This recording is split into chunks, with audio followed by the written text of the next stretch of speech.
3 மாசமா அஜீர்ண வியாதியில பட்டுன்னு இருந்தேன். அஜீர்ணம் வைத்தியருடைய அருளால சரியா போச்சு. இதுக்கப்புறம் நான் சாப்பிடணுமே, வைத்தியர் தரமாட்டார். அவர்கிட்டயே உட்காந்து எனக்கு இப்ப பசி வந்துடுத்து, நல்ல ஒரு கதம்பம் கொடுன்னு அவர் கொடுப்பாரா? அவர் தரமாட்டார். அதுக்கு நான் கோவிலுக்கு போகணும். போய் சுவாமி வரதராஜ பெருமாள் கோவில்ல இருந்து கதம்ப பிரசாதம் தரையன்னு சொல்லியிருக்கா, அவசியம் வாங்கிப்போம், தருவர். ஆனா அங்க போய் அந்த சுவாமிகிட்ட எனக்கு அஜீர்ணம் இருக்கு, நீர் போக்குவீரானால் அவர் போக்க மாட்டார். அவர் பண்ற காரியமே வேற, இவர் பண்ற காரியமே வேற. 3 மாசம் பட்டிருந்த அஜீர்ணம் தொலையலாம், ஆனா தொலைந்த பிற்பாடு நல்லது கிட்டிற்றுன்னு சொல்ல வேண்டாமா?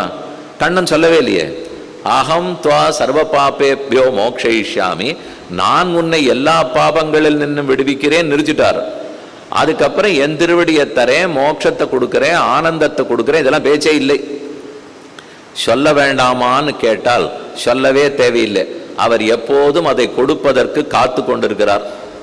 நாம தான் அதை வாங்காம சம்சாரம்ங்கிற வியாதியில் தவித்து கொண்டிருந்தோம். சம்சார வியாதியை பாபங்களை போக்குகிறேன்னு சொல்லிவிட்டார்.